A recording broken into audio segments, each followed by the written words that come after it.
We all know that feeling, right? Gathering around for a simple game of cards. It's just a classic way to connect. Absolutely. But imagine if your eyesight made that simple pleasure, well, really difficult. Yeah, exactly. It's a real challenge for some folks. It is, but it's also where technology is starting to offer some pretty cool possibilities. Definitely. And that actually leads us straight into a question we got from one of you listening. Uh, Blue Magician 990 asked about ways to help their father, who has a visual impairment, get back into playing cards. That's a great question, and it fits perfectly with what we're looking at today. It really does. So our mission for this deep dive is to explore some AI-powered tools that were shown in a recent video, tools designed specifically to identify playing cards. Right. The video focused on three main things, and that's what we'll unpack. The Ray-Ban Meta Wayfarer glasses, Mm-hmm. the ChatGPT Live AI feature in the app, and then the AI capabilities in the Seeing AI and Be My Eyes apps. Okay, great. Let's kick things off with the Ray-Ban Meta glasses. The first attempt in the video was trying to identify a hand of 3 cards. What were they again? It was a Jack of Diamonds, a King of Clubs, and a Six of Clubs. Right. And how did the glasses do? Well, it was a bit of a mixed bag, honestly. It correctly identified the Jack of Diamonds, which, is promising, shows the basic tech is there. Okay, so it got one right. That's a start. A start, yes. Okay. But it initially got the other two wrong. It called the King of Clubs a Seven of Clubs, I believe. Ah, okay. So seeing multiple cards at once, maybe overlapping a bit, that seemed to be a hurdle. Exactly. That simultaneous identification of multiple objects, especially when they're close together or one's partially blocking another, that's still a challenge for a lot of current AI vision models. It's about differentiating those boundaries. Makes sense. It's easy for things to get confused, visually speaking, even for AI. Definitely. Occlusion, context, it all plays a part. Mm. Especially for AI that's essentially seeing for the first time, you could say. But then they tried something else with the glasses, didn't they? They did.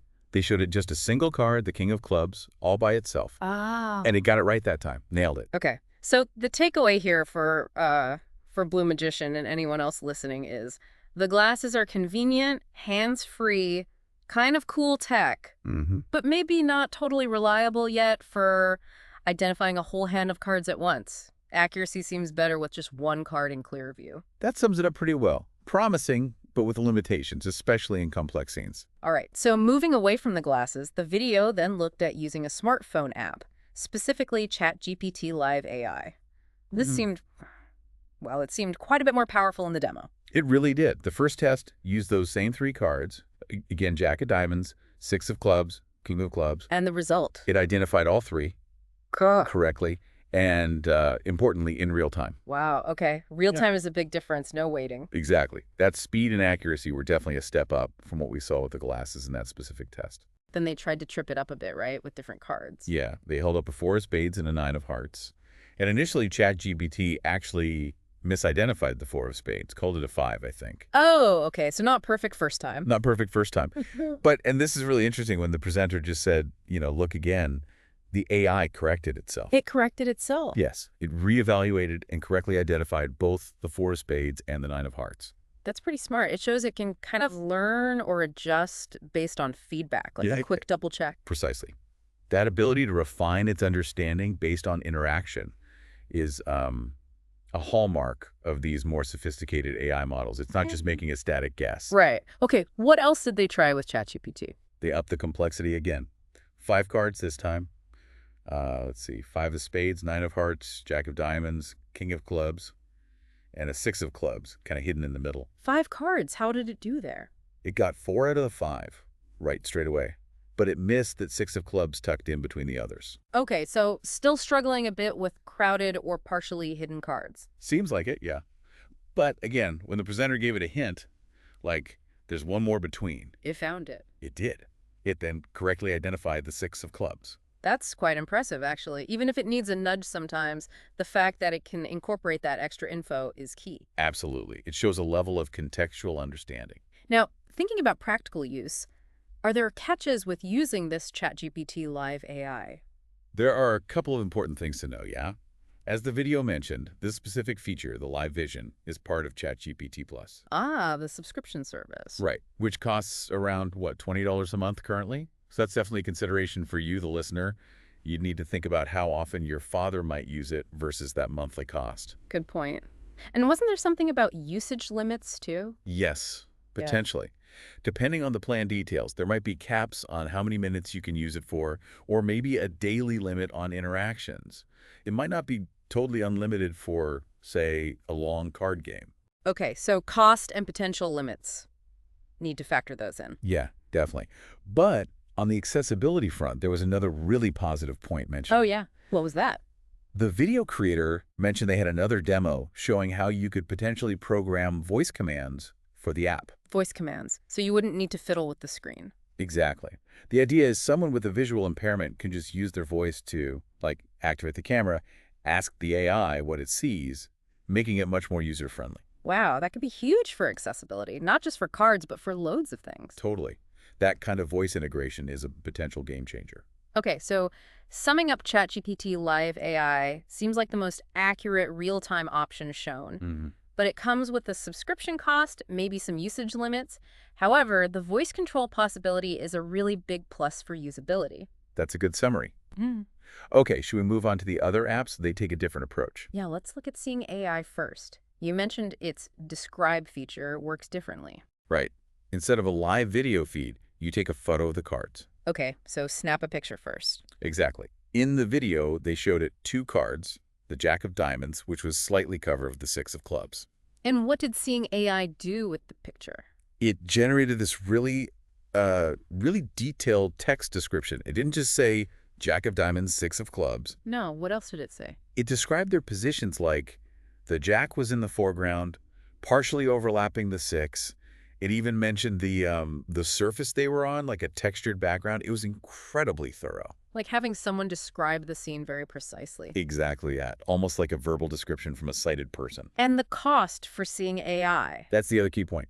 It's free. Free is always good. Definitely makes it very accessible. But the trade-off, for you, the listener, considering this for gameplay. Is that you have to stop, take a picture, wait for the description. It breaks the flow of the game. Precisely. It's not real-time identification during play. Yep. It's more like getting a detailed snapshot analysis. Got it. Okay, and the last tool was Be My Eyes, also using AI. Yeah, the Be My AI feature within the Be My Eyes app. It works similarly to Seeing AI. It analyzes a photo you take. Okay. What was the test case here? They showed it 3 cards, a 9 of hearts, and a 6 of clubs that are both partly visible, and then a fully visible Jack of diamonds. And the description, similar to Seeing AI. Similar, yes. Yeah. Still detailed, identified the cards, mentioned which ones were partially obscured. The video creator felt it was maybe slightly more condensed than Seeing AI's output, but still very informative. Okay. And Be My Eyes is also picture-based, so it has that same potential interruption to gameplay. Correct. You take the picture, wait for the AI analysis. And like Seeing AI, it's also a free app. Right. So another free option for identifying cards via photo offers maybe a slightly different style of description, but the core process is the same. Exactly. So for you, the listener, Be My Eyes is another contender in the free photo analysis category. Good detail, but involves that pause. Okay, so we've looked at the glasses, the real-time AI app, and the 2 photo-based apps. What was the video creator's final verdict or preference? They leaned pretty clearly towards ChatGPT Live AI. Because of the real-time aspect. Yeah, mostly because of that. Their reasoning was that for playing a game, getting that immediate identification without stopping to take a picture makes for a much smoother, more natural experience. Makes sense. Stopping to take photos constantly would definitely interrupt the game's rhythm. Right. They acknowledge the photo apps give great detailed info, which could be useful in other contexts, but for the flow of a card game, real-time won out for them. But I guess the bigger picture here really is just how amazing it is that these AI tools are emerging to help with things like this. Oh, absolutely. It shows incredible potential for using AI to enhance accessibility and participation in everyday activities, like a simple card game. Each tool has its own strengths, its own weaknesses. For sure. So circling back then to Blue Magician 990 and your question about helping your father play cards again.